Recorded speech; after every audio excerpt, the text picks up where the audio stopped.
Dieu. Merci Jésus. Merci Jésus pour ta présence maintenant en ce lieu. Merci pour ce que tu permets que nous puissions te célébrer en ce jour. Dieu. Maintenant, dispose le cœur de chacun pour recevoir ta parole. Maintenant. Merci Jésus. Ce matin, nous allons avoir quelque chose d'important que le Saint-Esprit va encore nous enseigner. Le Saint-Esprit nous enseigne ce matin un élément important dans notre vie. Quelle attitude pour une vie meilleure à la gloire de Dieu? Quelle attitude pour une vie meilleure à la gloire de Dieu? Quelle attitude avoir pour une vie meilleure à la gloire de Dieu? Donc le thème du jour, c'est quelle attitude pour une vie meilleure à la gloire de Dieu? On veut une vie meilleure. On veut une bonne vie. On veut une vie de bonheur, d'épanouissement, de paix, de protection, de sécurité. Une vie où on est heureux. On est dans le bonheur. On a ce qu'on veut, ce que notre cœur désire. C'est ce qu'on a. C'est ce que tout le monde souhaite. C'est ce que tout le monde veut avoir. Maintenant que tout le monde veut avoir ça, une bonne vie, une vie de joie, une vie de prospérité, une vie où on a tout ce dont on a besoin pour notre épanouissement. Écoutez, il n'y a pas quelqu'un sur la terre qui dit que lui ne veut pas de bonnes choses, ça n'existe pas. Tout le monde en veut. Et on dit quelque chose, peut-être que ça va sembler bizarre, mais c'est ça la réalité. Les gens pensent que Dieu lui-même, il aime les bonnes choses. Dieu, il aime les bonnes choses. Donc Dieu lui-même étant Dieu qui aime les bonnes choses, c'est pour ça qu'il fait des bonnes choses, c'est pour ça qu'il a créé les bonnes choses. Dieu ne peut pas vouloir ce qui est mauvais pour son peuple, pour ceux qui ont choisi d'être avec lui. Oui, parce qu'il faut qu'on soit précis. Il y a eu des gens qui n'ont pas voulu être avec Dieu, qui ne veulent pas. Et c'est pour ça qu'on est là. C'est pour ça que Dieu nous a envoyés pour que tout le monde soit avec lui et bénéficie des grâces et des faveurs de Dieu. Et malgré cela, on ne peut pas ignorer le fait qu'il y a deux camps, il y a deux groupes. Il y a des gens qui ont accepté de venir à Dieu, qui reconnaissent Dieu et qui reconnaissent notre Seigneur Jésus. Il y en a qui ne le reconnaissent pas encore. Écoutez, quand Dieu créait les cieux et la terre, quand Dieu créait l'homme, personne n'était là. Ce que vous ne comprenez pas, c'est que personne n'était là. Et si personne n'était là, il est important pour Dieu maintenant de rappeler à chacun qui a créé les cieux, qui a créé la terre, qui a créé l'homme, qui a créé tout ce qui vit, qui a créé tout ce qui existe. Pour que les gens le sachent, là, il faut à un moment donné que Dieu mette un groupe à part, qu'il instruise ces personnes-là par la puissance du Saint-Esprit. Et donc par la vertu du Saint-Esprit, ceux-là seront instruits de la connaissance de la création de toutes choses qui existent et par qui ça a été fait. C'est pas Dieu. Donc maintenant que toute chose est faite et créée par Dieu, il faut le porter à la connaissance des gens, des hommes qui sont sur la terre, qui se sont multipliés, qui sont répandus sur la terre, à tous les endroits de la terre. Il faut que chacun le sache, parce qu'au fur et à mesure, regardez, Dieu a fait l'homme à son image et selon sa ressemblance. Donc il a donné la latitude à l'homme, la possibilité à l'homme de pouvoir faire les choses selon lui. Mais cela ne veut pas dire que parce que l'homme peut faire les choses selon lui, mais Dieu lui donne cette intelligence pour qu'il puisse transformer tout ce que Dieu a créé là en des matières qui lui plaisent à lui, l'homme, selon ses besoins. Sinon, tout a déjà été créé par Dieu. Maintenant, comment faire? Dieu va donner l'intelligence à un certain nombre de personnes. Il ne va pas donner cette intelligence à tout le monde. Si tout le monde sait faire toutes choses par lui-même, comment on va pouvoir vivre? Chacun va vivre isolé dans son coin. Ce n'est pas ce que Dieu veut. Dieu veut que tout le monde, malgré même qu'il y a eu un problème, c'est ce qui a fait que Dieu a multiplié les langues par la suite. Mais Dieu veut que l'homme soit toujours rassemblé. Il veut qu'on soit toujours unis dans l'amour. Mais quel comportement avoir? Quelle attitude avoir si on veut avoir une meilleure vie? Parce que la meilleure vie ne se trouve pas dans ce qu'on voit autour de nous en ce moment. Dans les choses du monde. Je vous ai dit qu'il y a deux cas. S'il y a deux camps, ça veut dire qu'il y a quelqu'un qui est venu dans ce monde et qui a essayé de détruire le monde en implantant un certain nombre de choses dans l'esprit de l'homme, et l'homme s'est attaché à ses œuvres qui ne sont pas des choses que Dieu veut.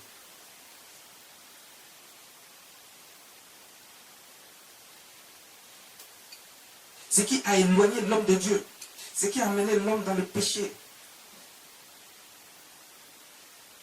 Quand l'homme s'est éloigné de Dieu, depuis le jardin d'Éden, il a péché contre Dieu. Dieu a pardonné à l'homme. Mais quand Dieu pardonne à l'homme, l'homme ne peut pas retourner encore en arrière, recommencer les mêmes erreurs. Il ne peut pas encore recommencer les mêmes péchés. Alors que Dieu lui a pardonné. Dieu lui donne des instructions désormais pour dire, bon, ok, tu ne savais pas une chose avant. Quand tu es né, tu as été créé. Mais je t'enseigne que je suis Dieu, je suis le seul qui a créé tout ce qui existe. Les cieux, la terre, tout ce qui existe. Tout ce qui vit. L'homme doit comprendre cela et désormais savoir que même le camp dans lequel il s'est tourné et avec celui avec qui il est en train de marcher actuellement, lui-même a été créé par Dieu. Le diable a été créé par Dieu. Oui. Il fait partie des créatures de Dieu. Il ne s'est pas créé lui-même.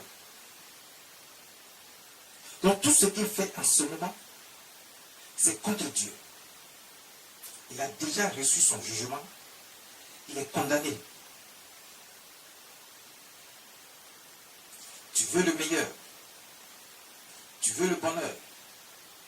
Tu veux une vie meilleure. Qu'est-ce que tu dois faire? Quelle attitude t'aimer avoir? On va aller dans le livre de Matthieu, le chapitre 26, le verset 28. Le livre de Matthieu, le 26e chapitre, le verset 28. Et dans la lecture. Car ceci est mon sang, le sang de l'alliance qui est répandu pour plusieurs pour la rémission des péchés. Jésus dit, ceci est mon sang. Il est en train de partager le repas avec ses disciples. Il a pris une coupe, il a rempli cette coupe de vin et il a dit, ce vin n'est plus du vin, c'est son sang. Regardez, le premier miracle de Jésus, il a transformé l'eau en vin. S'il peut transformer l'eau en vin, ça veut dire qu'il peut transformer le vin en sang. Il fait ce qu'il veut. C'est lui qui a créé les cieux, il a créé tout ce qui existe. Donc il a la puissance, il a la capacité de faire ce qu'il veut. Il dit le vin là, ce n'est plus du vin. C'est le sang. Mais buvez quand même. Parce qu'en prenant le sang, il dit, ceci est mon sang, le sang de l'alliance. C'est une alliance que vous êtes en train de faire avec Dieu. C'est une alliance que vous êtes en train de faire avec Dieu, avec notre Seigneur Jésus. Mais pourquoi cette alliance? Tu veux une vie meilleure? Jésus dit, j'ai fait une alliance avec mon sang. Le sang qui a coulé sur la croix à Golgotha. Lorsqu'ils ont percé le côté du Seigneur Jésus, le sang a coulé. Le sang a coulé. Le sang a coulé. Il dit, ce sang-là, c'est une alliance que je fais comme ça avec toi. Toi qui écoutes, toi qui regardes, toi qui es là. Jésus dit, le sang qui a coulé, c'est le sang de l'alliance. Jésus fait une alliance avec toi. Tu veux une vie meilleure? Jésus dit, j'ai fait une alliance. L'homme a péché depuis toujours. Il est resté dans le péché pendant longtemps. Malgré tout ce que Dieu a dit, Dieu a envoyé des prophètes, il a envoyé tout. Mais l'homme est resté constant dans sa voie de se détourner de Dieu et d'aller voir de l'autre côté. Il marche dans les voies que Dieu n'a pas tracées. Il fait des choses abominables contre Dieu. Dieu ne peut pas accepter ça parce que Dieu ne peut pas continuer à détruire ce que lui-même, par amour, il a créé. L'homme. Et quand il a créé l'homme, il était heureux. Mais pourquoi il doit continuer à détruire l'homme? Parce qu'à un moment donné, Dieu a regretté d'avoir créé l'homme. À cause du comportement de l'homme, à cause de l'attitude de l'homme. L'homme est méchant de nature. Dieu lui a donné la latitude, la possibilité de faire les choses par lui. Il a créé un esprit comme lui, parfait. Mais il lui a donné l'intelligence de pouvoir faire des choses. Mais l'homme, il se détourne constamment de Dieu. Il fait ce qu'il veut, ce qui lui plaît. Malheureusement, il ne fait pas ce qui est bon aux yeux de Dieu. L'homme fait ce qui ne plaît pas à Dieu. Ce péché a éloigné l'homme de Dieu. Dieu s'est éloigné, Dieu a tourné son visage, sa face contre l'homme à cause de tous ses péchés. À cause du fait que l'homme a abandonné Dieu. Dieu n'abandonne pas. Dieu, dans sa colère, il a envoyé le déluge. Il a supprimé, effacé de la surface de la terre les premiers hommes qui étaient là. Après, il a envoyé le soufre et le feu pour effacer définitivement de la terre Sodome et Gomorrhe, tous ceux qui étaient là, des hommes comme des animaux, à cause du péché. Toujours à cause du péché. Mais Dieu ne va pas continuer comme ça. Donc, il va maintenant dire quoi? Je ne vais pas détruire tout le monde à cause d'un groupe de personnes qui sont désobéissants, qui ne marchent pas avec Dieu, qui sont dans les choses que Dieu n'aime pas. Tu veux plaire à Dieu? Tu veux une vie meilleure? Sache qu'il y a des choses que Dieu n'aime pas.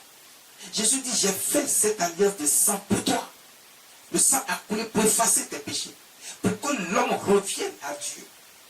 Dieu a trouvé le moyen d'envoyer son Fils unique, le Seigneur Jésus-Christ, sur la terre.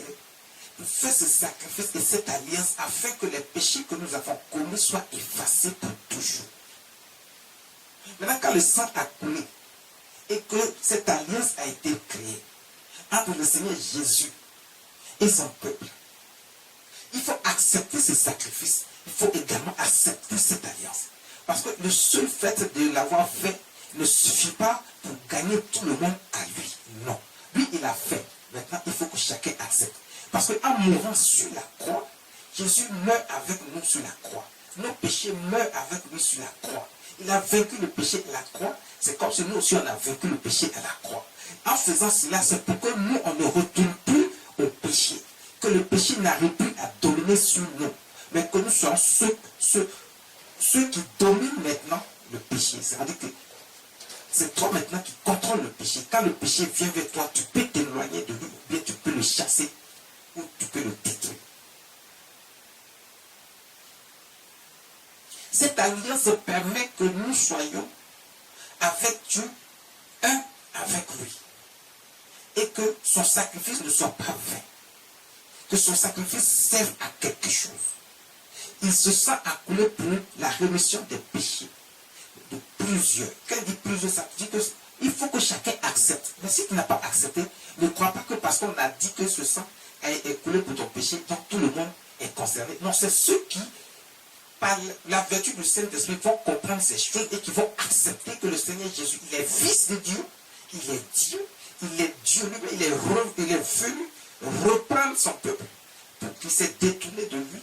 Mais avec amour et miséricorde, il efface les transgressions de ce peuple-là. Et il fait une nouvelle alliance avec ce peuple par le sang de notre Seigneur Jésus-Christ. Afin que ce peuple soit trouvé juste, propre, sans tache devant Dieu. Mais que ce peuple accepte maintenant que Dieu est le seul et le véritable Dieu créateur des cieux et de la terre. qui a créé tout ce qui vit, tout ce qui existe, et qui maintenant est prêt à se soumettre à Dieu, à l'adorer comme il faut, à le reconnaître en tout temps, en tout lieu, reconnaître sa force, sa puissance, et croire en lui, et qui croit que sans lui, rien ne devait exister, sans lui, rien n'a existé, et sans lui, rien ne peut exister. S'il a créé tout ce qui existe, il est capable de tout pour toi. Donc si tu veux une vie meilleure, est-ce qu'il y a quelqu'un de mieux que lui qu'il faut choisir?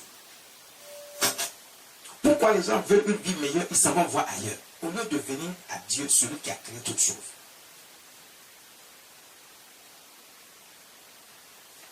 Parce que c'est lui qui a tout créé.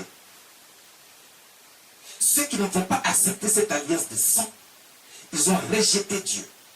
Et si tu as rejeté Dieu, regardez, ce sang, quand tu l'as accepté, il n'y a plus de condamnation pour toi. Parce que désormais, ton esprit est ouvert pour comprendre toutes choses de la part de Dieu et accepter Dieu et marcher selon les voies de Dieu. Mais si tu ne l'as pas fait, ça veut dire que tu as rejeté Dieu. Tu continues de rejeter Dieu. Et si tu continues de rejeter Dieu, tout ce qui va avec, parce que ceux qui étaient rejetés, le diable et tous ceux qui étaient avec lui, ils ont été jugés et condamnés. Maintenant qu'il essaie d'entraîner avec lui des hommes sur la terre, une grâce que Dieu a aimé l'homme, si tu ne te détournes pas de lui et que tu restes dans ses camps, le châtiment va t'emporter également. Sur la terre d'abord avec les tribulations, et ensuite, au dernier jour, tu iras avec lui.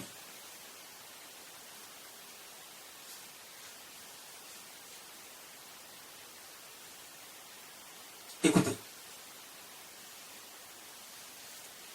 Il dit, ce sang, ceci est mon sang, le sang de l'alliance, qui est répandu pour plusieurs, pour la rémission des péchés. Pour la rémission des péchés.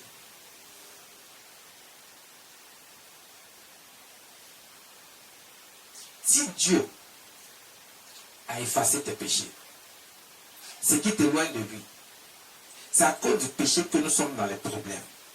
Ah, vous ne savez pas. Il ne faut pas se dire que non, tu t'en fous, tu vois les autres faire, tu veux faire aussi. Donc, c'est ça qui peut te permettre, tu veux prendre des raccourcis pour aller voir d'autres choses. Non. Parce que toi, tu n'es pas patient, quoi. Tu ne veux pas avoir confiance en Dieu. Si tu n'as pas confiance en Dieu, ce en quoi tu crois, c'est Dieu qui a tout créé. Et maintenant, quand il a tout créé, il a dit ça, tu ne peux pas le considérer comme une puissance. Le seul Dieu est la puissance qu'il faut adorer. Si Dieu a créé toutes choses, qu'est-ce que Dieu ne peut pas te donner? Dieu a créé l'homme. Il a créé toi, l'homme. Il t'a créé. Il t'a fait de toi ce que tu es. Si Dieu a créé l'homme, qu'est-ce qu'il ne peut pas créer? S'il a créé les cieux, qu'est-ce qu'il ne peut pas créer? S'il a créé la terre, qu'est-ce qu'il ne peut pas créer? Il a créé tout ce qui s'y trouve. Dans les profondeurs, sur la terre, dans les cieux, partout. Il a tout créé. Qu'est-ce qu'il ne peut pas créer? Alors qu'est-ce qu'il ne peut pas faire pour toi?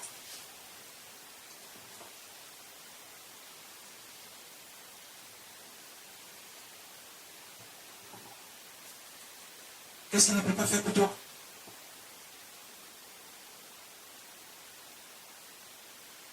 Qu'est-ce que Dieu ne peut pas faire pour toi?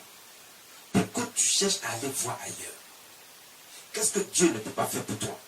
Tu veux dire que cette alliance, tu ne peux pas partager cette alliance avec Dieu? Cette alliance de sang ne te concerne pas. Donc vous comprenez que Dieu a eu raison de dire, ce sang est une alliance qui est répandue pour plusieurs. Pour plusieurs veut dire, ce n'est pas pour tout le monde. C'est celui qui va accepter. Si tu n'as pas accepté, cette alliance ne te concerne pas. Parce que cette alliance permet que toi, tes péchés soient effacés, que Dieu l'oublie. Par sa miséricorde, son amour, sa bonté, il oublie ton péché. Il efface. Et il oublie. Il te considère maintenant comme son enfant.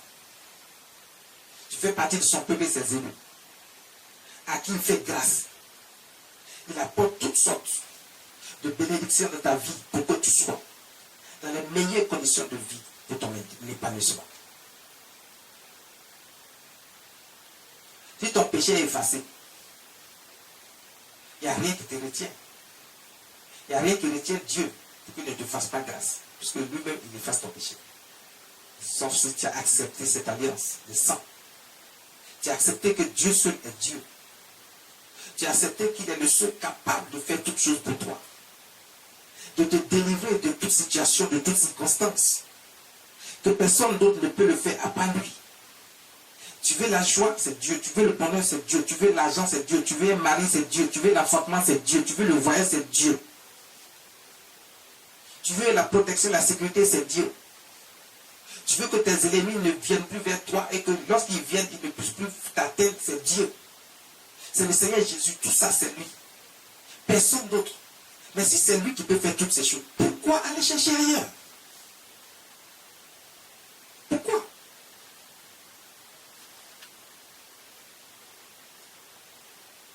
Pourquoi?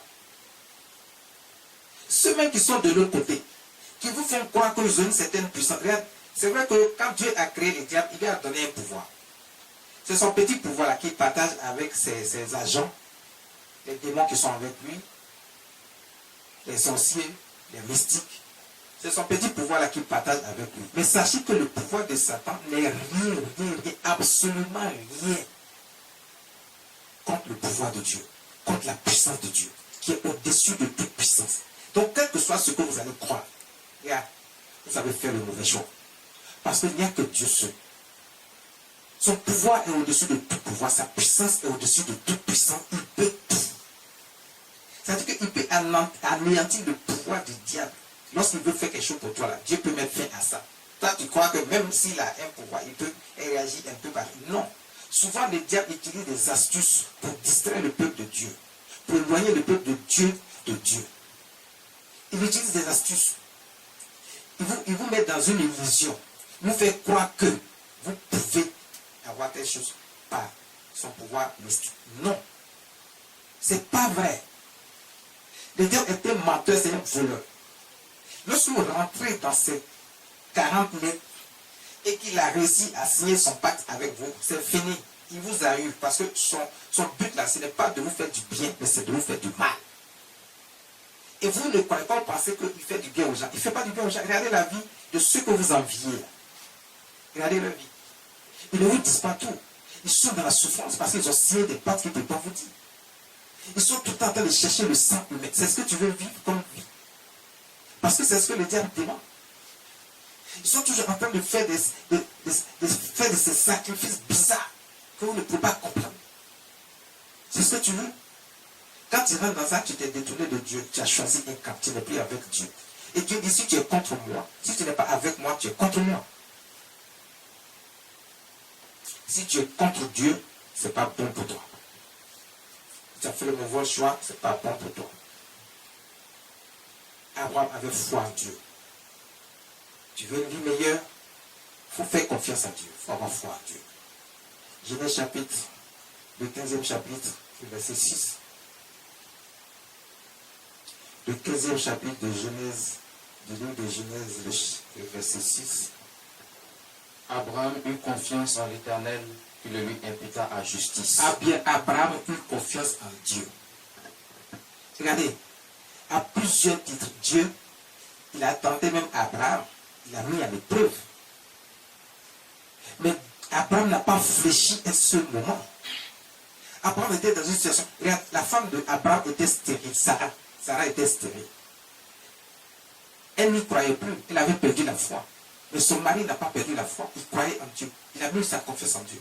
Et quand bien même il avançait en âge, il faisait toujours confiance en Dieu, quelle que soit la situation. Mais pourquoi toi, tu crois que tu as tellement tardé que les choses sont en train de durer? Mais quand Dieu te donne là, c'est pour de bon. Hein.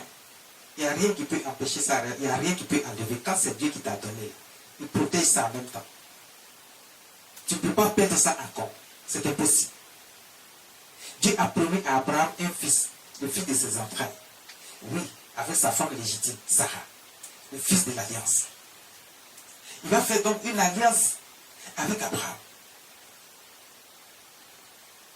Mais Abraham a cru à cette alliance. Mais quand bien même sa femme va perdre la foi et qu'elle va lui donner sa servante comme deuxième épouse et qu'il va faire son fils Ismaël, Dieu dit c'est pas encore lui. C'est pas lui le fils de l'alliance. Le fils de l'alliance c'est Isaac. Et à 100 ans, Abraham va faire Isaac. Sarah va accoucher à 90 ans. Isaac. Parce que Abraham a fait confiance à Dieu. Et Dieu, parce qu'il a vu que Abraham a fait confiance à Dieu, il lui a fait confiance. Il a montré à Abraham qu'il est le Dieu. Quand il dit là, il fait. Mais tu as entendu des prophéties sur ta vie. Tu as entendu, Dieu a dit des choses, des prophéties sur ta vie. Il t'a dit, même si Satan attend. Parce que quand Dieu dit attends là, il n'a pas dit faut te coucher sur un lit, puis attends, puis prends un tabouret, assois-toi et attends. Non. Ça veut dire que Dieu veut voir ton comportement, ton attitude. Mais toi, tu penses que c'est trop long pour toi. Alors que Dieu veut t'observer pour voir si c'est juste par cause du matériel que tu viens vers lui, ou bien si tu l'aimes vraiment lui, Dieu. Parce qu'il faut que Dieu comprenne quelque chose en toi avant de te donner ce qu'il t'a promis. Mais si Dieu ne comprend rien en toi, comment peut-il te donner ce qu'il t'a promis? Si ton attitude là n'est pas claire, tu n'es pas réellement avec Dieu, ton cœur n'est pas réellement avec Dieu, tu fais croire que tu lui fais confiance et que tu as la foi, mais en réalité tu n'as pas cette foi. Abraham avec cette foi, il n'est pas là. On ne pouvait pas ébranler la foi d'Abraham. Il a cru jusqu'au bout. Même à un moment donné où lui pensait que c'était Ismaël, Dieu lui a dit, c'est pas Ismaël, il est encore là-bas, celui que je t'ai promis. Et Abraham a encore cru. Dieu dit, regarde les étoiles, si tu peux les compter. Si tu ne peux pas les compter, regarde, c'est ce que je vais te donner. Une multitude de nations. Et tu seras également béni. La bénédiction qui t'est donnée actuellement, ce n'est rien à côté de ce que je vais faire encore pour toi. Donc, Dieu bénit, quand on parle de bénédiction de Dieu, c'est un package, c'est l'ensemble. Et il bénit puissamment, Dieu ne donne pas petit. Mais Dieu dit, il faut attendre, Abraham a attendu, il était patient. Il a attendu pendant des années. Hein.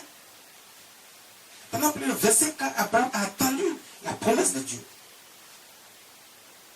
Toi, à peine, tu te décourages. Tu dis non, c'est trop. Tu ne veux pas passer cette épreuve que Dieu te donne. Alors que toute promesse est une épreuve que Dieu met sur toi. Quand Dieu fait une promesse sur toi, attends-toi à l'épreuve pour atteindre l'objectif, pour l'accomplissement de la promesse sur ta vie. Ça ne vient pas aussi facilement, aussi simplement, parce que Dieu va chercher d'abord à voir ton attitude. Quelle attitude avoir? Est-ce que tu demeures avec Dieu? Est-ce que tu aimes réellement Dieu? Est-ce que tu aimes ce que Dieu donne? Le matériel seulement. Si tu aimes seulement ce que Dieu donne, pour toi, là va tarder. C'est pour ça qu'il dit, attends là. Elle s'accomplira certainement, mais attends. Parce que Dieu va observer. Il a dit, mais il observe maintenant ton comportement, ton attitude, ta façon de faire. Est-ce que tu as accepté l'alliance? Est-ce que tu as accepté Dieu? Est-ce que tu aimes Dieu? Est-ce que tu n'as pas toujours la rancune contre ton prochain? La rancœur, la haine.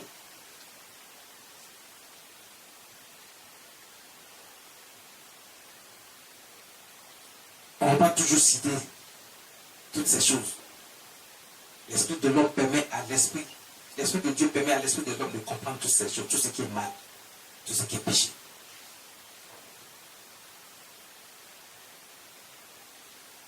Abraham avait confiance. Quand bien même à 90 ans, Dieu va donner cet enfant de l'alliance, Isaac. Dieu donne l'enfant et en même temps Dieu réclame encore l'enfant. Il dit à Abraham, fais-moi le sacrifice de l'enfant. Aïe, aïe. Prends cet enfant pour faire un sacrifice pour moi. Tue-le. Et un enfant qu'il a cherché avec sa femme qui était stérile. Dieu dit, tue cet enfant, donne-le-moi. Toi, tu as dit, ah non, ça c'est pas la voix de Dieu. Regardez, écoute-moi très bien. Abraham a bien fait même de ne pas dire à sa femme que voici ce que Dieu vient de demander encore. Parce que sa femme Sarah allait dire à son mari, toi là, on dirait que tu es fou. Dieu ne peut pas te demander telle chose. Quelque chose qu'on a demandé depuis des années et qu'il nous a donné, et il va reprendre ça encore. Mais oui, c'est une épreuve que Dieu te donne.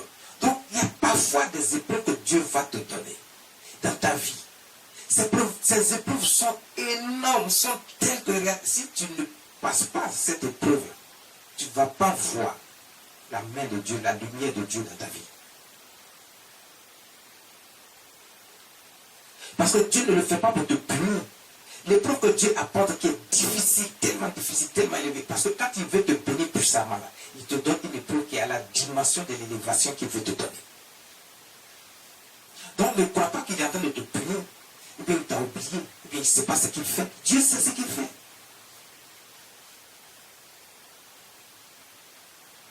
Il va réclamer l'enfant, Isaac.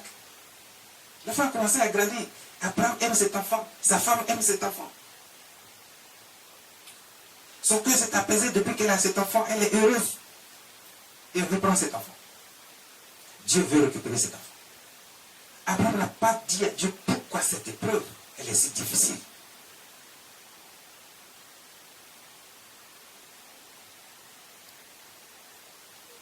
Il a dit à Dieu que ta volonté soit faite. Il a pris l'enfant pour aller sur la montagne pour faire le sacrifice. Lorsqu'il partait, qu'il est arrivé presque au lieu du sacrifice, l'enfant lui-même inquiet demande à son père, mais où est l'agneau du sacrifice? Tu as dit qu'on partait faire le sacrifice, mais où est l'agneau? Abraham va dire à son fils, ne t'inquiète pas mon enfant, Dieu lui-même pourvoira. Regardez la foi. Il dit, ne t'inquiète pas, Dieu lui-même pourvoira à l'agneau du sacrifice. Il avait foi en Dieu. Il sait que si Dieu lui a donné cet enfant à 100 ans, l'enfant de la promesse, l'enfant de l'alliance, Dieu lui a donné ça à sa femme à 90 ans, une femme qui était stérile, de naissance. Si Dieu a pu faire ça, Abraham sait que si Dieu reprend cet enfant, Dieu va donner encore. Il le savait. Il avait cette confiance en lui. Il avait cette confiance en Dieu. Il avait foi que Dieu va faire quelque chose. Il ne savait pas quoi, mais son cœur lui disait que c'était une épreuve que Dieu était en train de lui donner. Il a pris l'enfant, il l'a mis sur l'autel, il a mis les bras sur l'enfant. L'enfant a compris que c'était lui l'agneau de sacrifice. Oh! Waouh! L'enfant a compris tout de suite que c'était lui l'agneau de sacrifice. Tu veux une meilleure vie? Tu es capable d'accepter ces choses?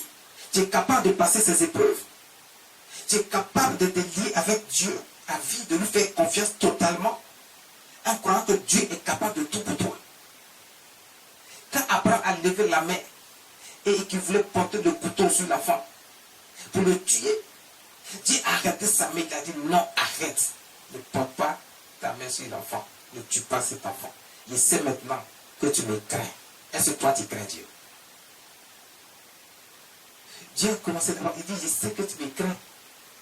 C'est parce que c'est pour ça que quand je te dis de faire quelque chose, tu fais. Mais toi, Dieu te dit de faire quelque chose, tu ne veux pas faire. Quand tu n'as pas la crainte de Dieu. C'est pour ça que les choses tardent dans ta vie et tu ne vois pas les choses s'accomplir dans ta vie. Parce que tu n'as pas peur de Dieu. Tu crois que tu peux faire les choses selon toi. Donc si tu veux faire les choses selon toi, tu vas voir aussi ce qui va se passer dans ta vie. Les choses vont tarder. Les choses vont tarder. Et même quand tu vas vouloir prendre le raccourci, ça va se compliquer encore là-bas. Tu ne vas pas comprendre pourquoi est-ce que le raccourci que tu veux prendre là-bas, c'est encore plus grave. Tu ne vas pas avoir le résultat dans ton raccourci. Là. Seul Dieu peut te donner. Abraham a compris. Il n'a pas tué l'enfant. Dès qu'il a entendu la voix de Dieu, il a entendu derrière lui dans un buisson le cri d'un agneau. Il regarde, voici un agneau qui est attaché dans le buisson. Il a enlevé l'enfant, il a pris l'agneau, il a fait le sacrifice à Dieu. Parce qu'il avait eu confiance en Dieu. Il n'a jamais douté que Dieu allait faire quelque chose. Toi, pourquoi tu doutes? Pourquoi tu n'as pas confiance? Pourquoi tu n'as pas cette foi en Dieu? Tu veux une vie meilleure? La seule chose que tu dois retenir, ta vie meilleure là, ne se trouve nulle part d'autre qu'avec Dieu. Stérile, depuis sa naissance, Sarah a eu cet enfant, l'enfant de la promesse, à 90 ans. Dieu a préservé cet enfant. C'est avec cet enfant qu'il va faire l'alliance. C'est avec cet enfant que c'est dans cette lignée que va venir encore le Seigneur Jésus-Christ.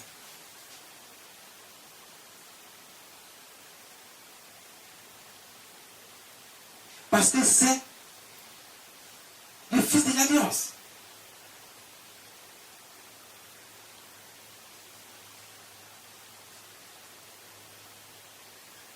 L'alliance de foi, de confiance en Dieu.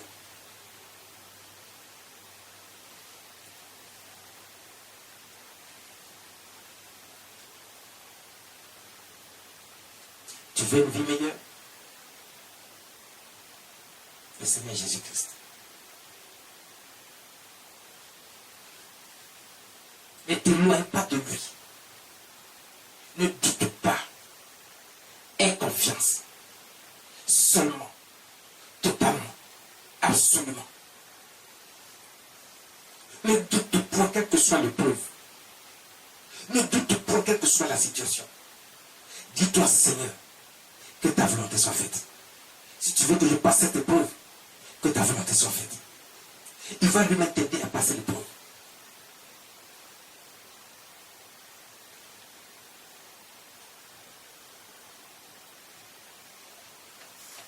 Dieu lui-même va t'aider à passer l'épreuve.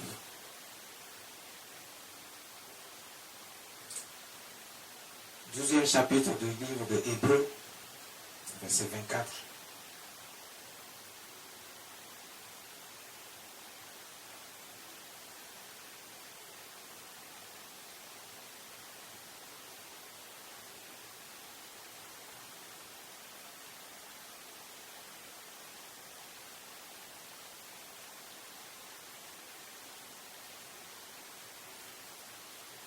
Faites-nous la lecture.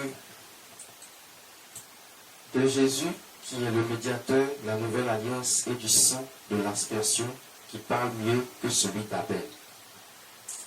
De Jésus, qui est le médiateur de la nouvelle alliance et du sang de l'aspersion. Le sang a été aspergé pour toi. Et ce sang parle mieux que le sang d'Abel. Quand Abel a été tué, son sang a parlé, Dieu a entendu.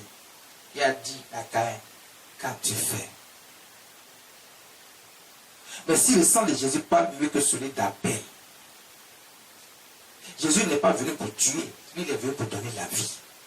Et son sang a coulé. Son sang parle plus que celui d'Abel, ça veut dire que son sang parle en ta faveur. Il est le médiateur de la nouvelle alliance. C'est lui qui dit à Dieu, étant fils de Dieu, étant Dieu lui-même, il dit à Dieu, lui là, ma fille là, mon fils, il a accepté d'être avec toi. Désormais, ses péchés ont été effacés. Il est sans tache. Il croit que tu es réellement Dieu. Il ne doute pas un seul instant que tu es Dieu. Il ne doute pas un seul instant que tu es capable de tout. Que ta puissance domine toute puissance et au-dessus de toute puissance.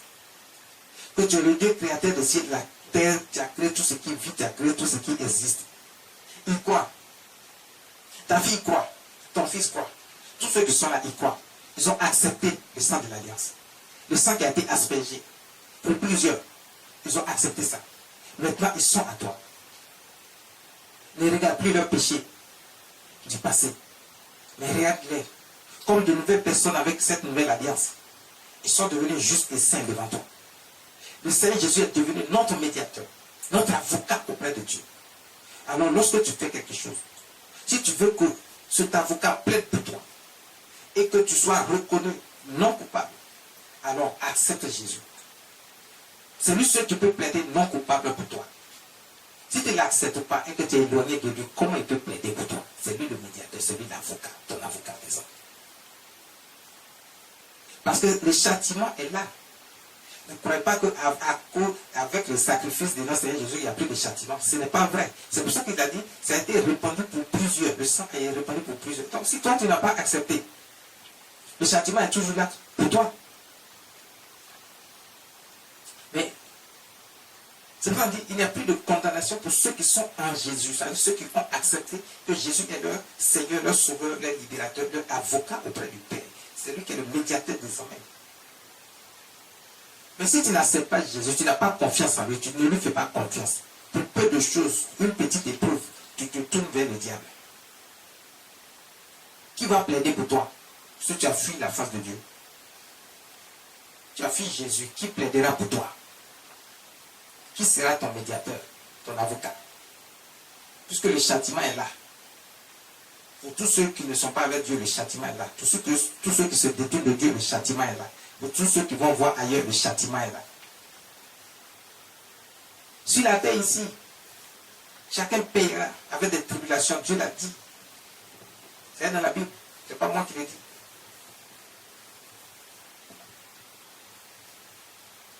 Donc ne me regardez pas avec ses grands yeux. C'est Dieu qui le dit.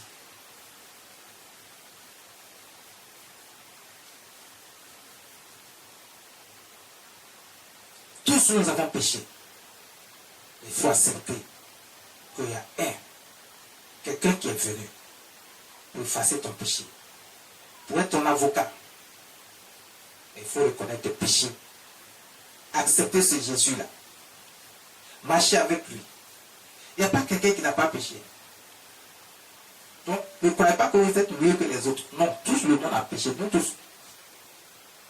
Il faut accepter Jésus comme son Seigneur, son sauveur personnel, son avocat auprès du Père. Et il faut pardonner aussi. Parce que si tu acceptes Jésus, tu es capable de pardonner. Parce que Jésus dit, si toi, tu ne peux pas pardonner, Dieu ne te pardonnera pas non plus. Toi, tu ne peux pas pardonner. Tu ne peux pas pardonner et oublier ce qui s'est passé. C'est toi ceux qui a gros cœur. Ok. Tu crois que tu es en train de faire du mal à quelqu'un, mais si tu ne peux pas pardonner, Dieu ne te pardonnera pas. Parce que ce que tu penses qu'on t'a fait là, toi-même là, tu as fait pire que ça, et puis les gens ne vont pas te pardonner. Non seulement les gens ne vont pas te pardonner, mais Dieu ne va pas te pardonner non plus. Accepte de pardonner. Donc quand on est avec Jésus, pour qu'il soit notre avocat, il faut qu'on change de vie également. On fait confiance en Dieu, oui, mais notre vie doit changer. On ne va pas avoir un pied dans le monde et un pied avec Jésus. La vie avec Jésus est meilleure. Tu veux une meilleure vie?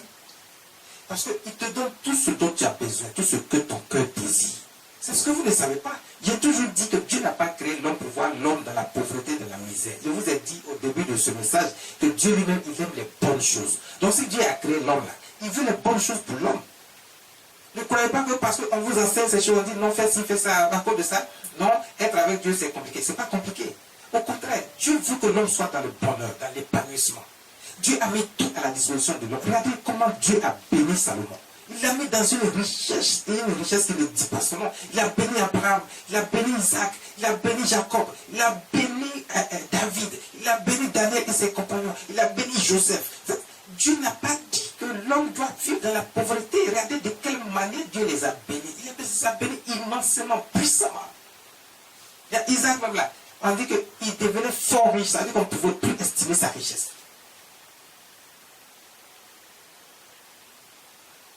On ne pouvait pas estimer sa richesse. Il devenait fort riche. Et pour cette raison, tout un pays avait peur de lui. Ils l'ont chassé. Dieu bénit puissamment. Ne crois pas que quand tu es avec Dieu, si tu dois être avec Dieu, marcher avec Dieu, c'est difficile. Ce n'est pas difficile. Dieu dit, il faut savoir faire la différence entre le bien et le mal. Dieu, c'est le bien. Si tu es avec Dieu, que tu as choisi le bien, tu as la bénédiction qui va avec.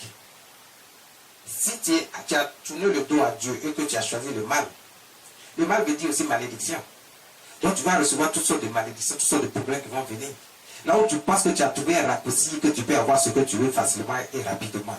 C'est là-bas que tu vas trouver les problèmes comme tu ne peux pas imaginer. Parce que la malédiction te frappe là-bas. C'est Dieu qui a dit et il le fait. C'est que Dieu dit là, il fait.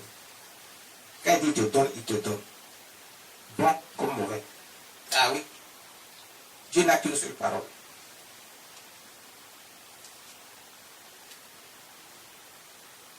Fais attention. Fais très attention. Fais très attention. Le livre de Deutéronome, le chapitre 28, verset 1 à.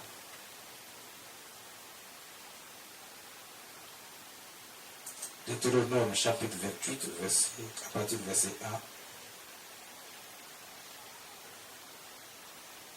Quand Dieu te donne, il te donne.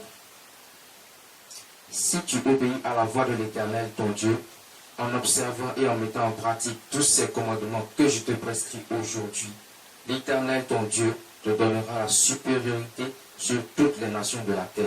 Donc Dieu dit, si tu obéis à la voix de l'Éternel, la voix de l'Éternel, c'est les enseignements qu'on vous apporte, c'est la parole de Dieu. C'est ce que Dieu dit de faire, que vous pensez que c'est difficile. Il dit, si tu obéis à ça, lui te bénit. Il dit, si tu mets en pratique toutes les lois, les commandements de Dieu, lui Dieu te bénit. Tu veux une vie meilleure? Quelle attitude pour une vie meilleure à la gloire de Dieu? L'attitude que tu veux avoir, c'est ça que Dieu vient de dire. Il dit, si tu obéis à la voix de l'Éternel, ton Dieu, en observant et en mettant en pratique tous ces commandements que je te prescris aujourd'hui, l'Éternel, ton Dieu, te donnera la supériorité sur toutes les nations. Sur toutes les nations. Il te donnera la supériorité. Ça, tu ne seras pas le dernier, tu seras toujours le premier. Partout où tu vas te situer, quel que soit le lieu, sur cette terre, Dieu te donne une position qui est au-dessus de toute position. C'est-à-dire qu'il te met au premier plan. Dieu n'a pas dit qu'il a créé l'homme pour le mettre dans la pauvreté. Non. Donc si tu écoutes la parole de Dieu et que tu mets en pratique, parce que Jésus a dit, je ne suis pas venu abolir la loi. Paul même quand il enseignait, il a essayé d'expliquer ça dans les détails. Il dit, regardez, il y a la loi, mais il y a la foi. Mais les deux vont ensemble. Il a essayé de mieux expliquer ce que Jésus a dit, de donner certains détails. Mais les gens ne comprennent pas. Ils pensent qu'il faut abandonner la loi pour la foi. Non. La loi existe. Et c'est parce que les gens n'arrivent pas à mettre la loi en pratique que le Seigneur Jésus est venu sur la terre pour permettre aux gens de mettre la loi en pratique. Mais c'est pas quoi? C'est pas la foi. Ça veut dire qu'il ne faut pas attendre de voir d'abord avant de croire. Il ne faut pas attendre de voir d'abord avant d'accepter que Dieu est Dieu. Il ne faut pas attendre de voir d'abord les prodiges et un certain nombre de choses. Mais regarde simplement et accepte que Dieu est Dieu. Il a créé toutes choses. Il a créé tout ce qui vit, tout ce qui respire. Il est le seul puissant. Sa puissance est au-dessus de toute puissance, capable de faire toutes choses pour toi, de te délivrer. S'il a créé les cieux et la terre, il peut tout faire pour toi. Donc Dieu t'emmène, le Seigneur Jésus est venu pour t'emmener à la foi. C'est-à-dire à croire ce que tu n'as pas encore vu, mais qui vient de Dieu et qui est la puissance de Dieu manifestée par ses œuvres que le Seigneur Jésus a démontrées.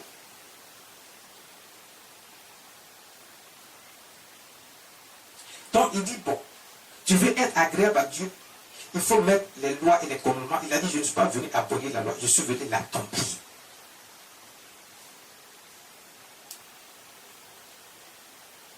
Je suis venu accomplir la loi. C'est la loi là qui est difficile à accomplir chez les gens. Mais pourtant, quand on parle de loi, il y a ce qui est bien et il y a ce qui est mal. Donc ce n'est pas seulement un côté. Pourquoi on appelle ça? Jésus dit, fais ce qui est bien et c'est tout. Et Jésus, le Seigneur Dieu, ce qu'il a dit, si tu écoutes la voix de l'Éternel et tu mets en pratique ses commandements, on dit tu ne vas pas voler. Est-ce que c'est mauvais? Tu ne vas pas mentir. Est-ce que c'est mauvais? Tu ne tueras pas ton prochain. Est-ce que c'est mauvais? On dit aime ton prochain. Est-ce que c'est mauvais? Il ne faut pas calomnier. Il ne faut pas voler. Il ne faut pas être infidèle et adultère.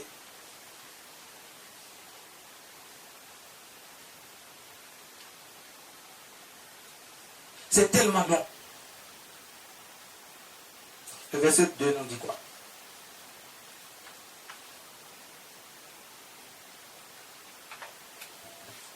Voici toutes les bénédictions qui se répandront sur toi et qui seront ton partage lorsque tu obéiras à la voix de l'Éternel ton Dieu. Verset 3. Tu seras béni dans la ville et tu seras béni dans les champs. Verset 4. Le fruit de tes entrailles, le fruit de ton sol, le fruit de tes troupeaux, les portées de ton gros et de ton menu bétail. Aujourd'hui, on va pas citer. Il y en a tellement. Ça veut dire que Dieu te bénit immensément et puissamment. On va juste résumer ça comme ça. Mais Dieu dit, il faut avoir une bonne attitude envers lui. Une bonne attitude envers lui. Quelle attitude pour une vie meilleure à la gloire de Dieu? Aujourd'hui, tu sais comment tu dois te comporter si tu veux une vie meilleure à la gloire de Dieu. C'est-à-dire pour que Dieu soit content de toi. Tu sais comment tu dois te comporter pour que Dieu te bénisse puissamment. Tu sais qu'il est le seul capable de te bénir et personne d'autre. Tu sais qu'il est le seul capable de te donner et personne d'autre. Il est le seul capable de te bénir et personne d'autre. Personne ne peut te donner si c'est le Dieu. Tout appartient à Dieu sur la terre des vivants. Sur la terre des vivants. Mais fais attention. Fais très attention. Dieu est avec toi. Il ne t'a pas abandonné. N'abandonne pas Dieu. Aie confiance, une confiance totale et absolue. La Bible dit qu'il n'y a plus de condamnation pour ceux qui sont en Jésus. Mais Dieu dit qu'il y a une condamnation pour ceux qui ne sont pas en Jésus. Et Jésus lui-même l'a dit. Il a dit, je mettrai à ma droite les brebis, à ma gauche les boucs. Les boucs, là, c'est ceux qui n'ont pas accepté de marcher avec Dieu, qui sont dans le mal et qui sont appelés à être jugés avec le diable et ses anges. Donc ça dit Jésus lui-même, quand il est venu, il a dit de sa bouche. Donc celui qui te fait croire le contraire, là, il ne connaît pas la Bible.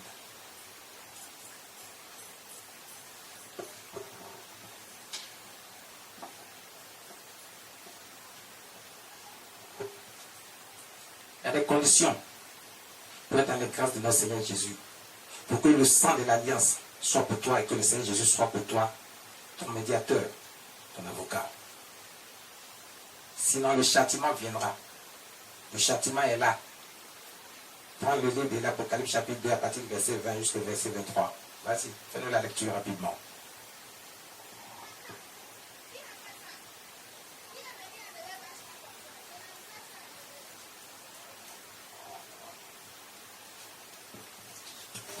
Je ferai mourir de mort ses enfants et toutes les églises. Je ferai mourir de mort ses enfants et toutes les églises connaîtront que je suis celui qui sonde les reins et les cœurs, et je vous rendrai à chacun selon vos œuvres. Verset 24. À vous tous, les autres de Thyatire, qui ne reçoivent pas cette doctrine et qui n'ont pas connu les profondeurs de Satan, comme il les appelle. Il dit le livre de l'Apocalypse chapitre 2 à partir du verset 20. Mais ce que j'ai contre vous, c'est que tu laisses la femme Jézabel qui se dit prophétesse, enseigner et séduire mes serviteurs. Apocalypse chapitre 2 à partir du verset 20 au verset 23. Mais ce que j'ai contre toi,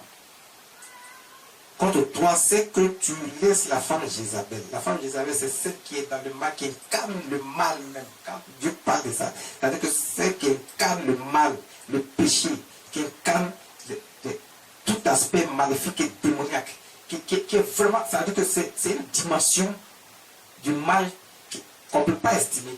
Et ça, la femme Jézabel. Donc, qui se dit prophétesse, enseigner et séduire les serviteurs pour qu'ils se livrent à l'impudicité et qu'ils mangent des viandes sacrifiées aux idoles. Donc ça dit que ce sont ceux qui vous influencent négativement, qui vous amènent à aller voir ailleurs, qui vous font croire que vous pouvez trouver le bonheur ailleurs d'autre qu'avec notre Seigneur Jésus. C'est ceux-là, la femme Jézabel, qui ils mettent dans votre esprit autre chose que la parole de Dieu, autre chose que ce que Dieu a apporté, a enseigné, que le Saint-Esprit nous donne. J'ai dit, si vous écoutez ma voix, c'est-à-dire que si tu n'écoutes pas la voix de Dieu, tu écoutes la voix du diable. Et la voix du diable, c'est cette voix-là, de cette femme Jézabel. Donc, ceux qui sont dans le mal, qui écoutent les gens qui sont dans les mauvaises voies, dans les choses mystiques, des gens qui vous induisent en erreur, qui vous font croire que ce qu'ils vont vous amener à faire là, c'est bon. Ils vous font croire ça. C'est-à-dire qu'ils arrivent à convaincre les gens que s'ils s'en vont voir ailleurs, c'est bon. Dieu dit, tu te vas voir ailleurs, tu veux faire autre chose. Tu t'es attaché au service de ces personnes-là. Tu as écouté leur voix, ce qu'ils t'ont dit. Et puis tu as cru à ça, puis tu es allé voir ailleurs. Il dit les châtiments qui vont venir vers toi là. Parce que, écoute, en te détournant de Dieu et en allant là-bas et en écoutant ceux qui sont dans le mal et qui vous emmènent à vous détourner de Dieu. Il dit, le verset 21, je lui ai donné du temps.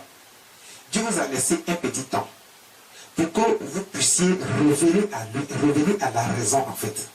Pour que vous compreniez que ce n'est pas là-bas qu'il faut aller, il ne faut pas écouter ces personnes-là, il ne faut pas écouter ces gens-là. Pour penser qu'eux, ils ont une capacité quelconque de pouvoir vous aider et à faire quelque chose qui est au-dessus de ce que Dieu peut faire. Et vous partez vers eux. Dieu vous regarde pendant un temps. Il vous regarde pendant un moment. Mais Dieu ne va pas vous regarder continuellement. Il attend parce qu'il pense que vous allez revenir à la raison. Et que toutes ces personnes-là vont revenir à la raison. Et qu'ils vont se retourner. Ils vont retourner vers Dieu. Et qu'ils vont accepter que Dieu seul est Dieu. Qui a créé toutes choses. C'est lui seul qui est le Dieu qu'il faut adorer et personne d'autre. C'est lui seul qui est capable de tout donner. Tu veux une vie meilleure, c'est avec Dieu, mais avec personne d'autre. Donc il dit, je lui ai laissé du temps afin qu'elle se repentisse de son iniquité, de son impudicité.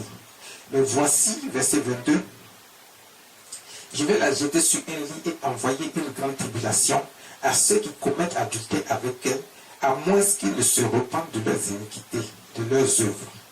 À moins qu'ils ne se repentent de leurs œuvres. Donc vous avez écouté ces personnes-là qui vous ont menti, qui vous ont détourné de Dieu, qui vous ont envoyé voir ailleurs. Vous êtes parti avec eux. Dieu dit, il y a une sanction qui vient, il y a un châtiment qui vient vers ces personnes-là. Dieu va les... C'est-à-dire, sur leur petit piédestal, ils sont et puis ils pensent qu'ils sont arrivés et puis on peut rien. Dieu va les ramener à terre. Il va les ramener dans une situation où ils vont vivre la souffrance. Une souffrance totale et absolue. C'est ça les tribulations que Dieu va envoyer dans leur vie. Donc, ils vont vivre toutes sortes de problèmes que eux-mêmes n'ont jamais imaginé, qu'ils ne pensent pas que ça peut venir. Dieu va les mettre dans cette condition-là. Et pourquoi il dit, sauf à moins qu'ils ne se repentent de leurs œuvres. S'ils se sont repentis, Dieu va accepter de les reprendre. Et s'ils ne sont pas repentis, les châtiments vont les emporter. Et ça va les emporter pour toujours. Il dit, je ferai mourir de mort ces enfants. Donc il n'y a pas que eux, il y a eux et puis tous ceux qui sont avec eux. Et même leur propre progéniture, leur postérité. Il dit, je ferai mourir de mort ces enfants. Et toutes les églises connaîtront que je suis celui qui sonde les reins et les cœurs. Et je vous rendrai à chacun selon ses œuvres. Dieu rendra à chacun selon ses œuvres. Pendant que tu fais aujourd'hui, tu penses que tu es plus malin que Dieu. Fais très attention. Dieu rendra à chacun selon ses œuvres. Il a dit, c'est dans le livre de l'Apocalypse. Donc ça dit que c'est quelque chose que Dieu fait. Que toi tu crois que on dit Dieu va pas. Le livre d'Apocalypse, c'est ce qui va arriver dans le futur. Donc, le futur là, ce n'est pas forcément le futur de la fin des temps. Il y a le futur de la fin des temps, mais il y a le futur de ton futur. C'est-à-dire, toi, tu as commencé, non? Tu es dedans. Tu crois que Dieu ne te voit pas. Dieu te voit. Et il va agir à un moment donné où il met fin à ta situation. D'abord, il va avoir les problèmes de ta vie. Et puis maintenant, les problèmes vont te submerger jusqu'à ce qu'il enlève la vie qu'il t'a donnée. Donc les problèmes vont te submerger s'il a été ici. C'est ta fin à toi. D'abord, dans un premier temps, avant la fin des temps. Donc le livre de l'Apocalypse a été écrit par le prophète Jean. C'était un apôtre qui était avec Jésus.